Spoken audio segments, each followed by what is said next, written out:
Okay, let's just dive right into this. If there's an owner, how did the owner also acquire the land?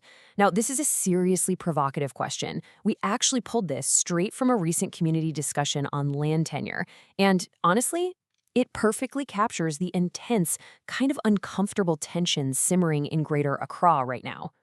We're talking about a very real friction between indigenous landholders and newer settlers over who truly owns the story of a city.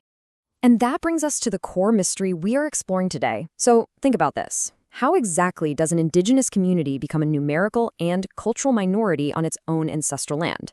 As you'll see, the answer absolutely isn't some simplistic us versus them narrative.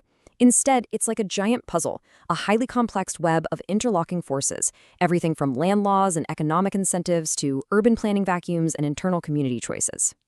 So, welcome to this explainer. Today, we are unpacking some incredibly insightful research published by Dr. Kenneth Appiah Donkor-Hyiaman in The Property Economist. The piece is titled, How the Ga People Are Losing Their Land, Their Streets, and Their Identity.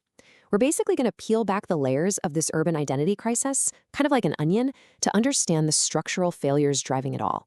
And, more importantly, we'll look at how property economics and urban planning might actually be the key to solving it. Here is our roadmap for today. 1. The visible identity crisis. 2. A vacuum in urban planning. 3. The economics of land leases. 4. Language loss and local choices. And 5. Planning as cultural policy. All right, let's get started. Section 1. The visible identity crisis. Demographics and Pumpkin Avenue. To really grasp this visible identity crisis, we just have to look at the incredibly bizarre reality of the 2014 National Street Naming Exercise. Basically, planners at the Accra Metropolitan Assembly literally ran out of time. So what did they do? Well, they used a fallback, concept-based system. In ancestral Ga territory, land holding generations upon generations of oral history was arbitrarily given names like Pumpkin Avenue, Tomato Lane, and Cinnamon Street. I mean, seriously, the indigenous Ga people were essentially erased from the public geography of their own homeland, all because the state bypassed their history for administrative convenience. And the demographic math behind these changes? It's pretty stark. Look at the 2021 census data from the Ghana Statistical Service. To put this into perspective, the indigenous Gaya subgroup accounts for just 18.9% of Greater Accra's 5.45 million residents.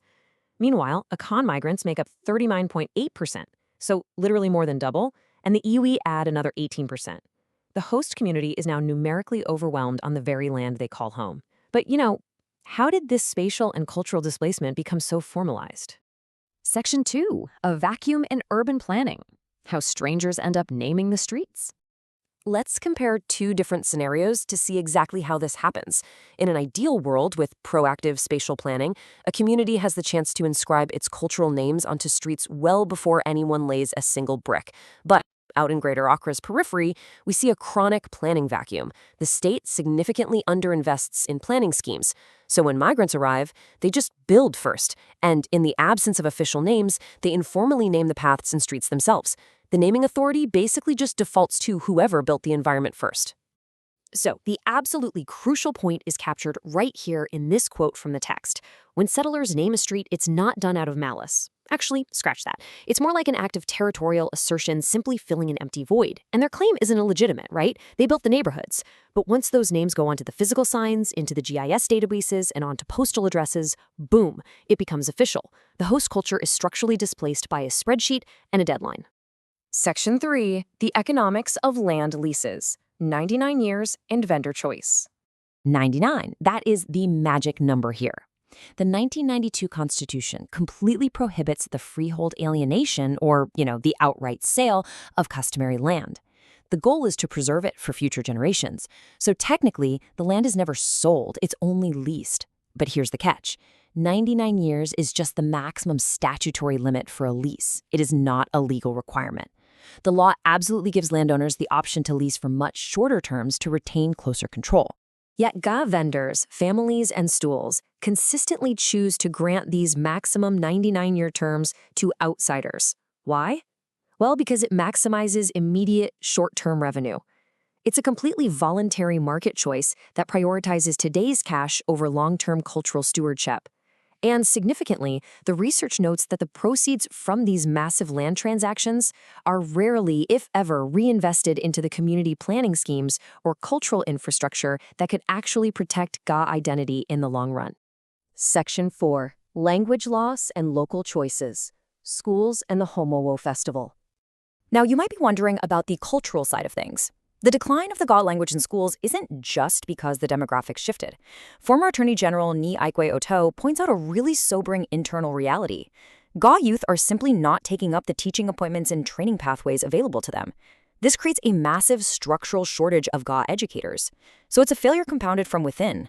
I mean, you can't teach the language if the community itself doesn't step forward to fill those crucial institutional roles.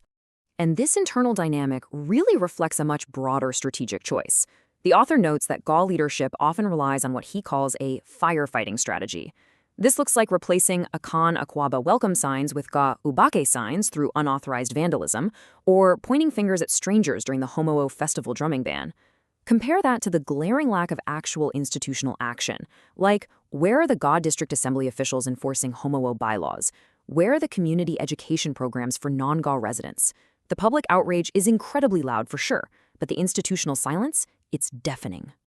Okay, let's take a quick breath and summarize exactly how we got here. It really all comes down to these three interlocking structural failures. 1. The planning failure, where state neglect literally leaves a vacuum for newcomers to name the streets. 2. The property failure, where local vendors voluntarily choose 99-year leases for short-term cash without reinvesting in cultural preservation. And 3. The linguistic failure, driven by a severe shortage of community teachers. It is these structures, not just shifting populations, that are fueling the crisis. Section 5. Planning as cultural policy, a strategy for coexistence. To fix this, Dr. Donkor-Hyiaman proposes 3 highly actionable interventions. First, invest in planning schemes at least 18 months before development happens. If you plan early, you have a naming scheme ready before the migrants even lay a brick. Second, restructure those land leases. Landholders would start using shorter leases or at the very least actively reinvest their proceeds into planning infrastructure. And third, support Ga language in schools, but as a voluntary option. You can't force a language on non-Ga migrants, but you absolutely can build a robust supply side by encouraging Ga youth to become teachers. Honestly, these steps don't just apply to Accra. They serve as a brilliant blueprint for any rapidly expanding global city trying to balance migrant growth with indigenous heritage. I want to leave you with this really powerful question drawn directly from our source material. Will a city that forgets its hosts preserve its identity through combustion or through institution building? Because at the end of the day, blaming newcomers is just a distraction from the much harder work of auditing one's own institutions and proactively planning for space. True preservation requires strategic investment and peaceful coexistence. Thank you so much for joining me on this explainer. Keep asking the tough questions and keep looking for the structural answers. See you next time.